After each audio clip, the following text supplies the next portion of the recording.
Merci tout le monde de votre présence. Alors, on va commencer en se présentant à tour de rôle. Je m'appelle Madame Vercouteren et je suis l'enseignante de EED ici à l'École Saint-Espoir. Je suis responsable d'appuyer les élèves en difficulté ainsi que leurs enseignants afin d'assurer la collaboration de toute l'équipe. Bonjour, je suis Madame Rochelot, l'enseignante de quatrième année ici à Saint-Espoir. Je suis l'enseignante titulaire de Je m'en fous et je l'appuie dans son apprentissage. J'évalue son progrès et je l'aide à cheminer. Je suis très contente d'être réunie avec vous pour discuter de l'élève en question pour pouvoir offrir à ses parents un plan d'action avant la soirée des rencontres. Bonjour tout le monde, je suis Madame Boyer et je suis l'enseignante d'art ici à Saint-Espoir. Je vois l'élève en question, je m'en fous, 3 fois par semaine. Je suis responsable d'enseigner le programme cadre en éducation artistique et de faire développer la créativité et l'expression de mes élèves. Bonjour, je suis Madame Belton et je suis l'enseignante d'éducation physique de Je m'en fous. Je suis responsable d'enseigner le curriculum d'éducation physique de la quatrième année, d'évaluer les élèves et de les aider vers l'amélioration et la réussite. Je vois Je m'en fous 3 fois par semaine. Alors, nous savons tous que nous sommes ici pour discuter de Je m'en fous carrément, un élève de la quatrième année. Il éprouve des difficultés par rapport à son comportement. En considérant les niveaux d'intervention auprès des élèves présentant des problèmes de comportement, nous sommes présentement au troisième niveau où nous allons bientôt contacter les parents. Oui, je pense que nous sommes d'accord que Je m'en fous a besoin de notre appui et on fera de notre mieux pour le fournir. On prépare notre plan d'intervention pour pouvoir le présenter aux parents de Je m'en fous, qui sont nos partenaires en excellence dans notre mission d'aider cet élève. Donc, nous avons les prochaines 20 minutes pour explorer la situation. En premier, nous allons parler au sujet de ses forces. Ensuite, à tour de rôle, nous allons présenter nos observations et nos notes au sujet de Je m'en fous, afin de finalement établir notre plan d'intervention. Parfait. Premièrement, il est un apprenant kinesthésique, donc il est très sportif. De plus, il fait preuve de pensée créative. Il est aussi très serviable et aime m'aider en classe. Par exemple, il aide souvent à distribuer le matériel. Par ailleurs, il a des habiletés liées à la technologie. Donc, il aime bien jouer les jeux vidéo et visionner et créer des vidéos YouTube. Il aide aussi aux élèves et aux enseignants à utiliser la technologie. Il est toujours content de diriger le groupe pendant les sessions d'activité physique quotidiennes. D'ailleurs, il aime participer aux activités pédagogiques qui utilisent le matériel de manipulation. Par exemple, il a très bien réussi une tâche de mathématiques en se servant du matériel de manipulation. Enfin, je lui donne souvent l'option de se filmer au lieu de faire une présentation orale devant la classe pour présenter son travail et il préfère ceci. Alors, pendant les cours d'art, j'ai observé qu'il est assez doué en musique. Il aime écrire des mélodies et apprendre des nouveaux instruments aisément. Moi aussi, j'ai noté qu'il aime manipuler la technologie. J'ai remarqué aussi qu'il a de bonnes compétences interpersonnelles. Il sait comment gérer un groupe quand il est de bonne humeur et peut même aider les autres quand ils ont de la difficulté. Durant les périodes d'éducation physique, il est toujours le premier à être prêt. Il participe toujours à toutes les activités et les sports. Il m'aide à sortir et à ranger l'équipement pour la période. Et aussi, il m'a dit que son sport préféré, c'est le soccer. Son équipe préférée, c'est Manchester City et il veut devenir un joueur professionnel un jour. Il paraît que Je m'en fous a beaucoup de force. Je vois qu'il est très serviable à l'école et qu'il demande même s'il peut faire les annonces le matin. Maintenant, passons au défi de l'élève. Je vois ici dans les notes qu'il a de la difficulté à gérer son comportement, qu'il a des besoins en habileté en langage expressif, surtout en écriture, et qu'il a des défis en attention et en concentration. Madame Rochelot, pourriez-vous partager vos observations à ce sujet? Absolument. Je remarque que Je m'en fous demande souvent pour aller aux toilettes, surtout lors des tâches d'écriture. Il démontre souvent la frustration. Par exemple, il a déchiré un de ses tests de français lorsqu'il est devenu frustré. Un autre jour, il a demandé d'aller aux toilettes 6 fois car on n'avait pas accès au Chromebook. Il fait souvent des refus dans toutes les matières qui demandent une composante écrite. Par ailleurs, il bouge continuellement et il se lève souvent. Il fait des bruits de bouche et joue avec des objets dans son pupitre. Il parle sans lever la main et il interrompt l'enseignante. Par conséquent, il dérange souvent les autres élèves. Aussi, Je m'en fous court souvent dans les couloirs et il est toujours le premier à sortir et le dernier à rentrer dans la classe au temps de la récréation. De plus, je me suis rendu compte qu'il devient agité lorsque l'enseignante d'éducation physique lui enlève du temps de sport. Enfin, il est souvent distrait, sauf quand il se sert de la technologie ou du matériel de manipulation. Pour plus de détails concernant les dates et mes observations, vous pouvez consulter mes notes. Madame Boyer, pouvez-vous maintenant partager vos observations quant au défi de Je m'en fous? Bien sûr, un des grands obstacles semble être l'estime de soi et la motivation. Je m'en fous évite l'art visuel. Il n'aime pas les activités qui lui demandent de mettre crayon à papier, évocateur peut-être de ses problèmes en écriture, même si les consignes de l'activité laissent beaucoup de liberté artistique. Quand je lui encourage à essayer, il dit souvent des choses comme pourquoi il n'y a pas de points, je ne sais pas comment le faire ou même je suis stupide. En plus, ses faibles résultats en art visuel et en art dramatique renforcent son opinion négative de lui-même. Selon mes discussions avec Mme Brochelot, Je m'en fous éprouve souvent ce phénomène en salle de classe, en plus qu'avec moi.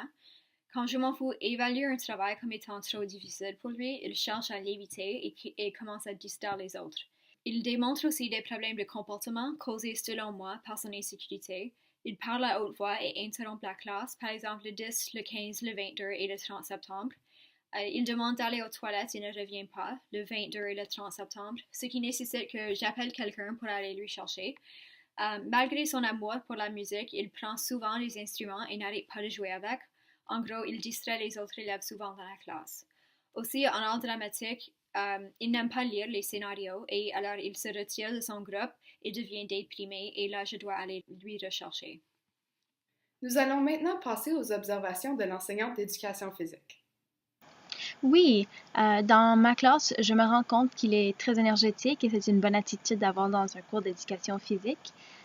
Cependant, je peux constater qu'il a des problèmes de concentration et qu'il est un peu hyperactif. Ici, j'ai mes notes avec moi, alors je vais juste vous expliquer un peu ce que je vois.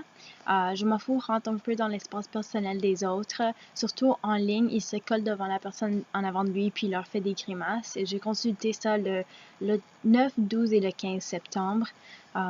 Aussi, lors des sports d'équipe, je m'en fous n'est pas très collaboratif. Le 22 septembre ainsi que le 15 et le 17, il a volé le ballon des autres. Et aussi le 22 septembre, le 2 et le 3 octobre, il a voulu tout faire lui-même sans passer le ballon aux autres. Alors, ceci est frustrant pour le reste des élèves. Aussi, souvent vers la fin des activités, il a de la misère à accepter s'il a perdu. Alors souvent, il fait des excuses. Alors le 25 et le 28 septembre, il a dit que c'est parce qu'il m'a poussé ou qu'un autre élève a triché. Alors c'est ça les choses, les excuses qu'il fait.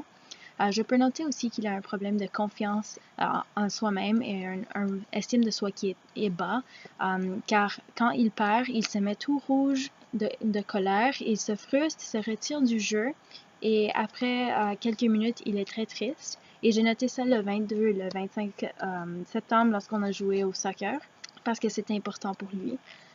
Et aussi en conséquence, il veut continuer à jouer jusqu'à ce qu'il gagne parce que il ne veut pas perdre. Puis aussi, c'est pour ça qu'il a de la difficulté à arrêter quand je donne la signal. Alors, le 9 septembre, j'ai noté durant ballon chasseur qu'il a continué à lancer le ballon sur les autres. Le 12 septembre, j'ai noté au soccer qu'il a continué à dribbler le ballon pour compter des buts. Et aussi le 15 septembre, durant ballon panier, j'ai noté qu'il a continué à marquer des buts et il n'a pas arrêté à mon signal. Alors, ceci frustre les autres car ils ont arrêté puis ils continuent à jouer. Personnellement, j'ai remarqué que pendant mes visites dans la classe pour travailler avec d'autres élèves, qu'il se plaint qu'il a mal à la main. Il dit souvent qu'il n'est pas capable et démontre de la frustration pendant les tâches d'écriture. En ayant les poings fermés, sa respiration devient très rapide, son visage devient rouge et il froisse parfois du papier et barbouille sur sa feuille. Nous pouvons donc constater, selon nos observations, que l'écriture est un véritable défi pour Je m'en fous. Dans l'école, je le vois souvent en train de courir dans les couloirs. Il longe le mur et touche tous les tableaux d'affichage. J'ai même noté que le 3 octobre, il gaspillait beaucoup de temps dans le corridor et j'ai dû l'avertir de retourner en classe. Ceci s'est passé au moins 6 fois ce mois. J'ai aussi eu une rencontre avec l'enseignante titulaire, Mme Brochelot, le 30 septembre pour discuter du comportement de Je m'en fous, où elle m'a exprimé qu'il est souvent distrait en classe. Donc, pour récapituler, nous allons cibler la gestion du comportement, les habiletés en langage expressif en écriture et l'attention et la concentration. Passons maintenant aux pratiques que nous avons déjà en place pour appuyer Je m'en fous. Premièrement, je rappelle régulièrement les règles et les procédures pour donner la chance à Je m'en fous de les suivre, vu qu'il est toujours distrait. De plus, je tiens compte des besoins de Je m'en fous dans ma planification. Par exemple, je permets à Je m'en fous de se filmer au lieu de faire une présentation orale. D'ailleurs, je choisis mes interventions en fonction de la gravité du problème. Je m'en fous devient facilement découragé si je suis toujours en train d'intervenir auprès de lui. Si son comportement ne nuit pas à son apprentissage ou à l'apprentissage des autres, je trouve qu'il est parfois mieux de ne pas intervenir ou d'attendre et de lui parler plus tard. Enfin, je lui exprime ma confiance dans sa capacité à réaliser une tâche et je l'assure de mon soutien en tout temps. Cette dernière pratique l'aide à ne pas devenir frustré et à s'engager dans son apprentissage en demandant pour les outils dont il a besoin pour avoir du succès. Parmi les pratiques que j'ai déjà mises en place, je trouve que de différencier mon enseignement marche bien pour lui.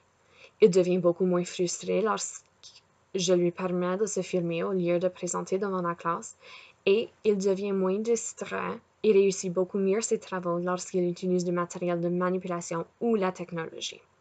Cependant, la pratique de ne pas intervenir pour les comportements moins graves ne marche pas toujours.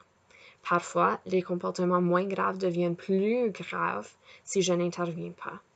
Enfin, lui exprimer ma confiance marche parfois, mais il y a aussi des moments où il oublie que je suis là pour le soutenir et que j'ai des outils qui pourraient lui aider. Il recourt d'habitude à la frustration et cesse de faire son travail.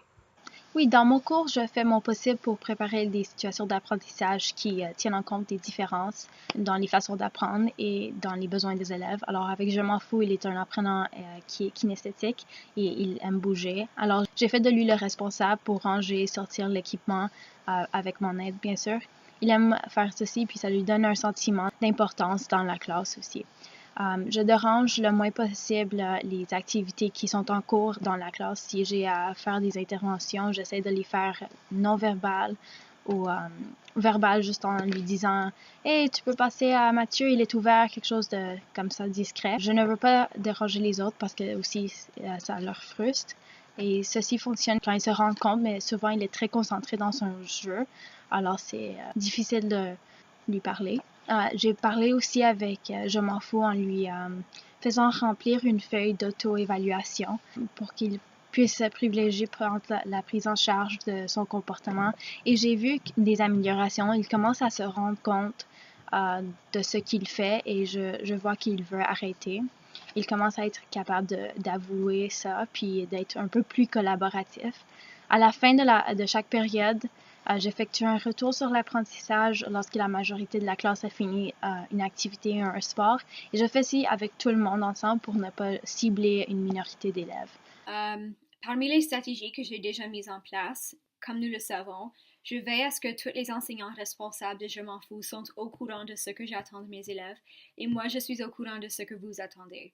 Une bonne base de communication entre notre équipe de collaboration assure que les règles de comportement soient conformes à travers nos salles de classe. Si on mettait en place des règles différentes ou qui se contredisent, on ébranle notre propre autorité et confuse l'élève en question. J'ai vu des améliorations en tant que comportement après avoir implanté ceci, mais les problèmes sous-jacents demeurent. Moi aussi, je rappelle régulièrement les règles et les procédures alors que je m'en fous et facilement distrait, oubliant rapidement le comportement approprié. Le plus important, selon moi, est que je présente l'erreur comme faisant partie intégrante du processus d'apprentissage et je l'utilise pour que les élèves se corrigent et apprennent. Mais ceci ne semble pas fonctionner, ils restent toujours découragés. Je m'en fous a besoin de bâtir son estime de soi pour pouvoir franchir ces défis. Aussi, je balaie régulièrement la classe du regard pour que les élèves sachent que je suis consciente de tout ce qui se passe. Si Je m'en fous se tient hors de son groupe, ne travaille pas ou est autrement contrarié, ce qui arrive souvent, je suis immédiatement au courant et j'interviens. Dans ces cas, j'essaie de différencier l'activité pour lui, par exemple en lui donnant un matériel plus tactile comme la pâte à modeler au lieu que les crayons. Quant à moi, j'ai à ma disposition divers moyens qui facilitent la résolution de problèmes. En tant qu'enseignante ressource, je reçois de la formation spécialisée afin de mieux répondre aux besoins des élèves en difficulté. J'ai des livres et des ressources à ma disposition que je partage régulièrement avec vous lorsque vous rencontrez des défis avec Je m'en fous. Ceci semble aider lorsque vous avez besoin de stratégies supplémentaires. De plus, lors de mes visites dans la classe, tout comme Mme Rochelot, j'exprime à Je m'en fous ma confiance dans sa capacité de faire le travail et je l'appuie pendant qu'il l'effectue. Il semble avoir plus de confiance lorsque je lui donne du renforcement positif verbal. Nous avons déjà assuré la participation de Je m'en fous dans ce processus en choisissant avec lui des objectifs particuliers à atteindre et leur ordre de priorité. Il utilise présentement une grille d'auto-observation pour tenir compte des moments qu'il est à la tâche et des moments où il est distrait. Ce système l'aide à prendre connaissance des moments où il y a de la difficulté à se concentrer. J'encourage aussi les autres enseignants de prendre en compte ses intérêts et son style d'apprentissage pendant leurs leçons. En effet, pendant une rencontre avec Mme Rochelot, j'ai mentionné que Je m'en fous devrait utiliser de la technologie fréquemment dans ses travaux. Oui, j'ai trouvé que cette stratégie semble bien fonctionner avec Je m'en fous. Il semble plus engagé lorsque je lui donne l'occasion d'utiliser la technologie en classe. Faisons maintenant un remue-ménage de solutions possibles pour répondre aux besoins de Je m'en fous afin d'établir un plan d'intervention. Commençons par l'enseignant titulaire. Que proposes-tu comme solution? J'ai quelques stratégies à proposer. Premièrement, je pense qu'on devrait utiliser le moins possible la punition pour maîtriser les comportements de Je m'en fous. Par exemple, ne pas lui enlever du temps de la récréation, car il a besoin de l'activité physique pour l'aider à se concentrer en classe. De plus, je pense qu'on devrait lui fournir une rétroaction quand possible pour l'aider à comprendre ses réussites et ses prochaines étapes afin de s'améliorer. D'ailleurs, on pouvait privilégier chez Je m'en fous la prise en charge de son propre comportement en lui enseignant comment utiliser les moyens d'intervention. Par exemple, on pourrait établir une fiche de réflexion pour le sensibiliser à ses comportements afin d'apprendre à résoudre des problèmes, à s'auto-évaluer et à s'autoréguler. Je pense aussi qu'on pourrait lui donner des passes pour des pauses fréquentes en lui permettant de prendre une marche au besoin. On pourrait aussi lui donner des responsabilités liées à ses intérêts. Par exemple, lui donner la tâche de gérer la PQ ou des activités de technologie.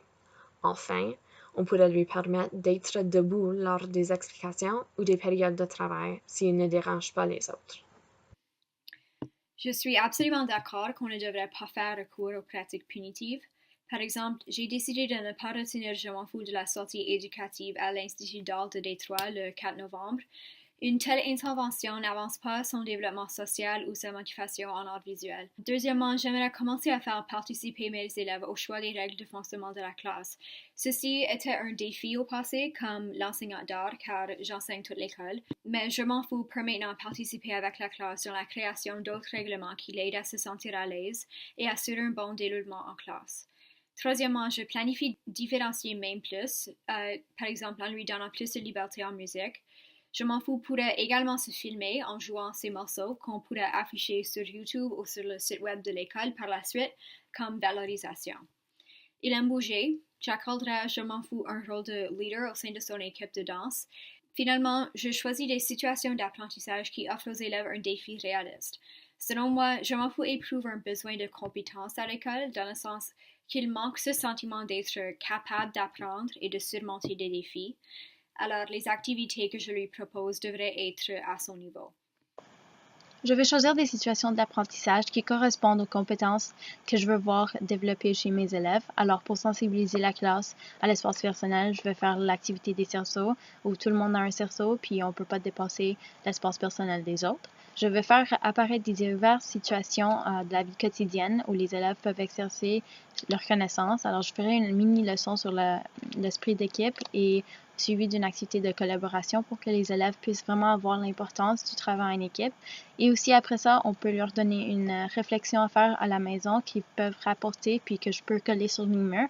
Ça sera, selon moi, le travail d'équipe est important parce que, comme prochaine étape, je vais continuer à privilégier la prise en charge progressive du comportement de Je m'en fous par lui-même en lui donnant la même fiche d'auto-évaluation, mais cette fois-ci, je vais lui fixer des buts pour la prochaine période basés sur les points qu'il avait améliorés la période qui venait de terminer.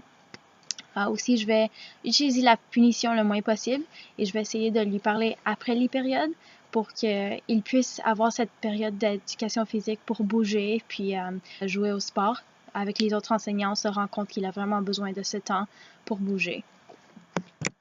Pour éviter que Je m'en fous fait preuve d'un comportement indésirable en circulant dans les corridors, je recommande qu'on lui donne la tâche de pousser un chariot avec du matériel à transporter, de tenir un bac ou bien de porter un objet dans ses mains. De cette façon, il aura une responsabilité qui le dissuadera de courir et de toucher les tableaux. Puisqu'il a des intérêts en technologie, je propose que Je m'en fous fasse partie de l'équipe technique à l'école pour contribuer à son sentiment d'appartenance. Pour répondre à ses besoins en écriture, nous devons diminuer les tâches d'écriture et augmenter les tâches technologiques, en trouvant d'autres façons d'évaluer ses connaissances et ses habiletés telles que les photos, les vidéos et les conversations. Il faudrait consulter l'ergothérapeute pour discuter de ses défis en motricité fine, en écriture et de son besoin de bouger. Il a déjà eu des services en ergothérapie et il faudrait revoir le rapport pour voir quelles étaient les recommandations. Afin de diminuer les problèmes de comportement, il faut faire l'enseignement explicite des comportements attendus dans chaque classe. Je suggère qu'on renforce de façon positive le comportement désiré en lui donnant de la reconnaissance verbale. Alors, merci encore de votre présence. Nous allons mettre en place ces recommandations pour voir si ces solutions peuvent appuyer Je m'en fous et nous allons faire un suivi par après. Passez une belle journée! Bon congé! Au revoir! Merci, à la prochaine!